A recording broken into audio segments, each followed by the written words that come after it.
Olá, um feliz ano novo para todos vocês aqui inscritos no canal Pão do Advento. Talvez para você também que está chegando agora, está conhecendo o canal agora. Esse é o nosso primeiro vídeo de uma série de lições, uma série de estudos sobre mordomia cristã. Então, a lição da Escola Sabatina deste trimestre, ele traz esse tema para o nosso estudo. E como eu sempre digo aqui, né, não dá para ser diferente com esse tema também. Ele é um tema valioso, um tema de grande importância para a nossa vida de fé, para o desenvolvimento da nossa fé, das faculdades espirituais, para o crescimento, para o desenvolvimento no plano da redenção. Tá? Então, assim, e tem mais, né? Aqueles que não sabem, né, viver, não sabem praticar a mordomia cristã no seu dia a dia, né? Aqueles que não incorporaram ainda esse aspecto da fé na vida, infelizmente não poderão prosperar espiritualmente, tá? Porque quando a gente fala em mordomia cristã, muita gente pensa em prosperidades materiais, mas o objetivo principal da mordomia cristã é a prosperidade espiritual. Então, não havendo prosperidade espiritual, as chances de uma queda irremediável é muito grande. Então, mordomia cristã é tema importante, é tema central na vida do cristão. Então, nós temos aí uma nova lição, né? Vocês estão olhando aí a capa da nossa nova lição desse trimestre. Se você não tem a sua, é possível ainda adquirir pedindo pelo site ou comprando nas lojas da Casa Publicadora Brasileira. Ou você pode também acompanhar gratuitamente os estudos, né, a leitura, pelo site CPB+. Então tá aí também o endereço do site. Você pode entrar no site, você tem as lições lá da semana e você pode estudar dia a dia, né, assim como você estudaria a lição impressa, tá certo? E tem também na CPB+, você ainda tem os comentários e você tem um material de apoio lá para auxiliar na compreensão do tema. Então, não tem como você não aprender o assunto. Então é importante, o que eu indico? Né? Eu indico que você estude primeiro e depois assista o vídeo. Porque o vídeo, na verdade, é um complemento. A gente não vai trabalhar exaustivamente o conteúdo da lição. O vídeo é só um complemento para que você possa enriquecer mais aí aquilo que você já estudou na lição da Escola Sabatina, certo? Então, o tema geral da lição é administradores fiéis à espera do mestre. Nós somos os administradores que devemos ser fiéis, né? Administrador todo mundo é, né? Deus chamou todos para serem administradores. Agora, se somos fiéis ou não, aí já é outra questão. Porque aqueles que não são fiéis, eles não poderão, quando o mestre voltar, não terão o que apresentar para o mestre. Mas os fiéis terão, né? Lembra da parábola dos talentos? Né? Quando o mestre volta, quando o senhor dos talentos volta, ele procura ali aquelas pessoas que ficarem encarregadas dos talentos para apresentar o valor multiplicado de talentos. Mas tem um que não multiplica. Infelizmente, esse aí não foi um servo fiel, não foi um mordomo fiel. Tá? E a primeira lição da semana da nossa série de estudos é chamados para a família de Deus. Então, a lição, né, como sempre, começa do começo. Nós fomos chamados para a família de Deus. Em que sentido nós devemos entender aqui família de Deus? Nós somos família de Deus por dois aspectos. Primeiro, porque temos Deus como nosso Criador. Né? Nós não surgimos do nada, ou por vontade própria aparecemos, né, nos tornamos reais aqui. Ou um outro ser nos colocou aqui, é um compartilhamento de divindades. Não, nós temos um Deus a quem chamamos de Pai, e esse Deus nos criou. Então ele criou Adão e Eva, e de Adão e Eva vieram todas as pessoas que habitam no mundo hoje. Né? Então, infelizmente, algumas crenças cristãs não pensam exatamente assim. Né? Alguns pensam que Adão foi o primeiro, um Eva, mas tinha um outro casal lá em outro canto. A Bíblia não fala isso. A Bíblia fala de um casal, ele começa a história com esse casal, e desse casal vem toda a humanidade.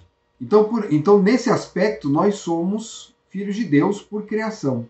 Mas somos também filhos de Deus pela redenção. Porque a partir do momento que aceitamos Cristo como nosso Salvador pessoal, imediatamente nos tornamos filhos de Deus, né? Então, esse filhos de Deus aqui tem um peso muito maior do que somente filhos de Deus pela criação. Porque, infelizmente, aqueles, né, todos são filhos de Deus pela criação, mas por não aceitarem o sacrifício remidor de Jesus, não poderão herdar as mansões celestiais, as cortes celestiais, a vida eterna. E deixarão de existir. Né?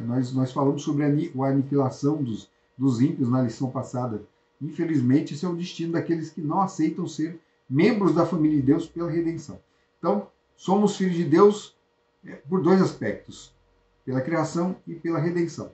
Então, o Deus, ele é o nosso Pai, ele é o nosso Criador, ele é o nosso Senhor, ele é o Senhor da nossa vida, ele é o Senhor de todas as coisas. E daí, e é justamente daqui, desse conceito, dessa ideia, a ideia de que nós temos um Criador, e esse Criador é nosso Redentor também, ele é Senhor de todas as coisas. Veja que Jesus ele vem salvar o pecador, mas não só o pecador, ele vem salvar toda a criação. O pecado ele afetou toda a criação. Então o propósito de Deus é restaurar a criação. Por quê? Porque a criação é dele. Né? Ele está vendo tudo se perder e agora ele se doa. Ele age para salvar, para recuperar aquilo que pode ser perdido para sempre. Ele não quer permitir isso. Então Jesus vem, morre aqui na terra, como nosso substituto, para nos salvar e para recriar o mundo que foi contaminado pelo pecado. Jesus, então, portanto, ele é o nosso Senhor, Redentor e Criador. Tudo pertence a ele, tudo é dele.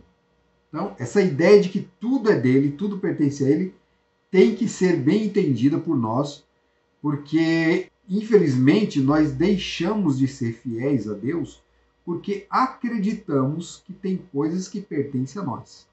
Tem coisa que é nossa. Tem coisa que é de Deus e tem coisa que é nossa. A gente procura fazer essa divisão. Essa divisão não existe, tá? Escuto às vezes algumas pessoas falando assim, não confunda o espiritual com o pessoal. Não existe isso, tá? Isso, na verdade, isso é uma ideia diabólica. Não existe o espiritual e o pessoal.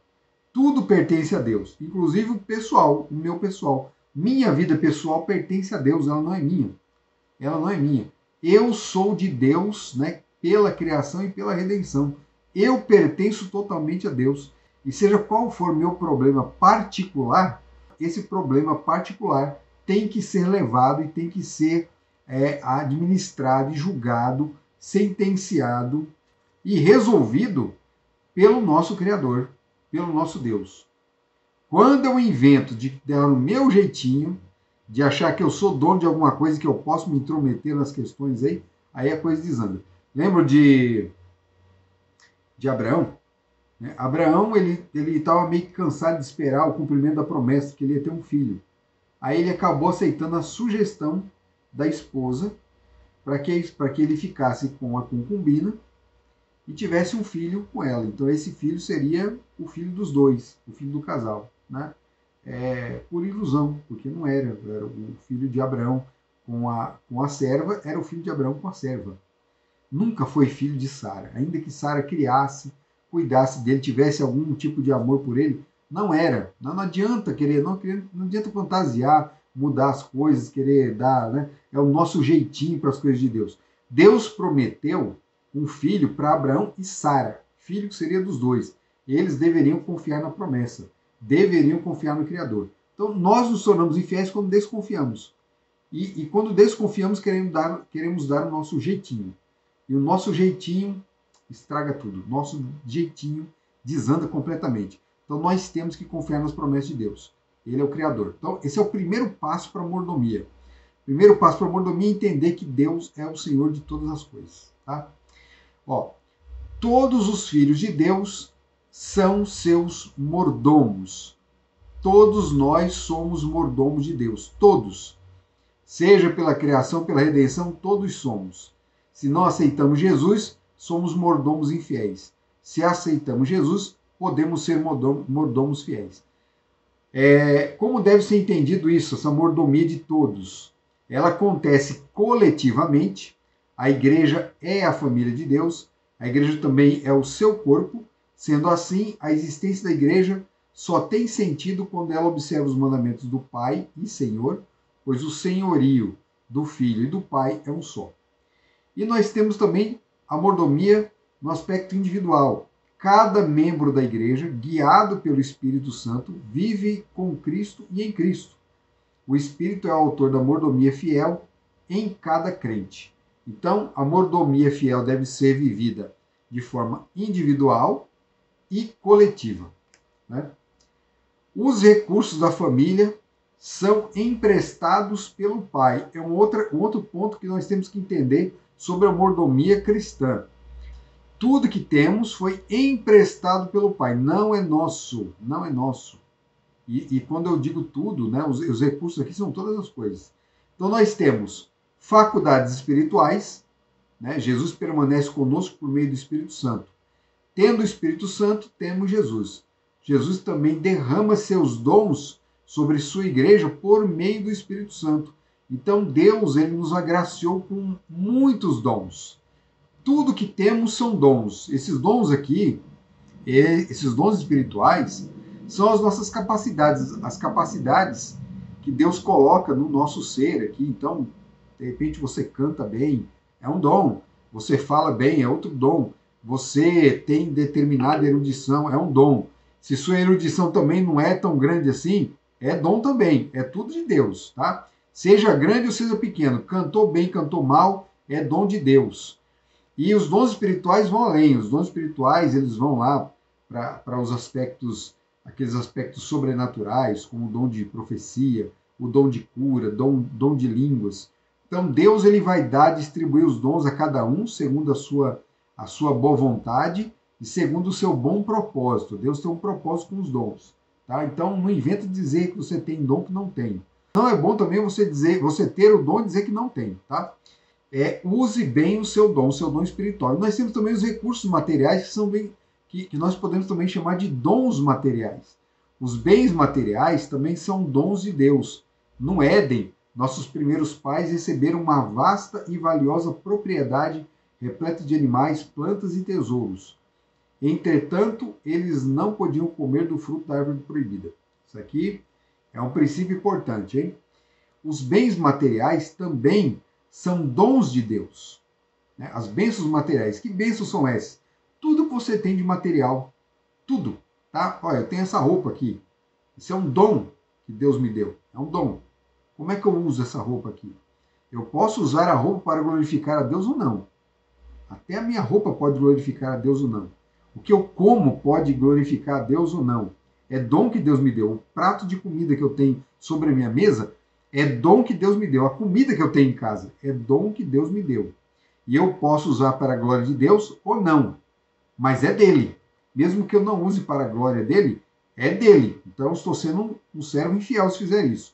Agora, se eu uso para a glória dele, eu estou sendo servo fiel, né? Então, como que eu poderia usar a comida para a glória de Deus? Por exemplo, quando eu penso na comida como algo que Deus me deu para nutrir o meu corpo e para me trazer saúde, estou usando para a glória de Deus. Agora, quando eu penso na comida apenas para satisfazer meus desejos, não estou querendo dizer que você tem que comer comida ruim. Não estou querendo dizer isso. A comida, ela tem que satisfazer o nosso paladar, tem que ser gostosa, tá? Mas quando ela existe só para isso, e quando eu procuro qualquer tipo de alimento para satisfazer esses desejos, essas necessidades físicas, e não penso na saúde, aí eu não estou usando o dom da forma correta. Estou sendo um servo infiel, tá certo? Estou sendo infiel com a comida e com o meu próprio corpo, porque o corpo também não é meu. O corpo também pertence a Deus, né? Paulo fala que o corpo é o templo do Espírito Santo. Então nós temos que cuidar muito bem do corpo.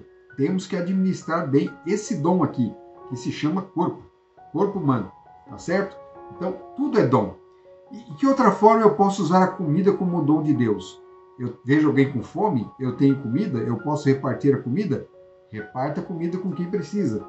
E isso é usar o alimento como dom de Deus, como bênção para Deus. Tá? Quando a igreja faz lá campanhas para auxiliar as famílias necessitadas, né, para fazer cesta para as famílias, e você tem os recursos e não dá, está sendo um servo infiel.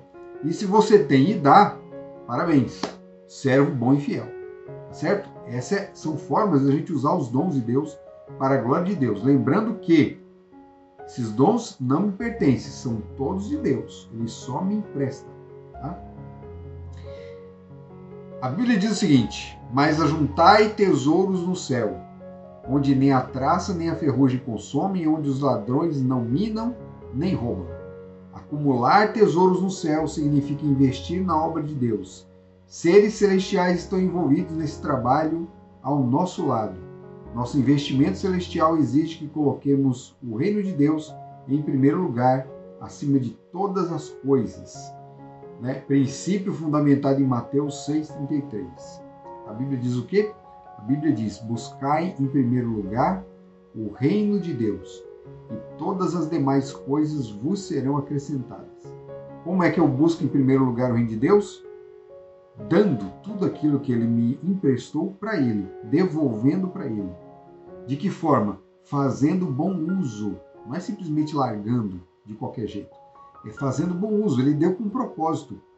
Então, cumpra o propósito de Deus com as bênçãos que Deus colocou em sua mão, seja com as bênçãos materiais, seja com as bênçãos espirituais. Use todas elas, todas, para a honra e glória de Deus. E as demais coisas, aqueles seus planos e projetos, aqueles seus sonhos, isso tudo vos será acrescentado, conforme a vontade de Deus. Que Deus abençoe você. Até o nosso próximo vídeo. Tchau.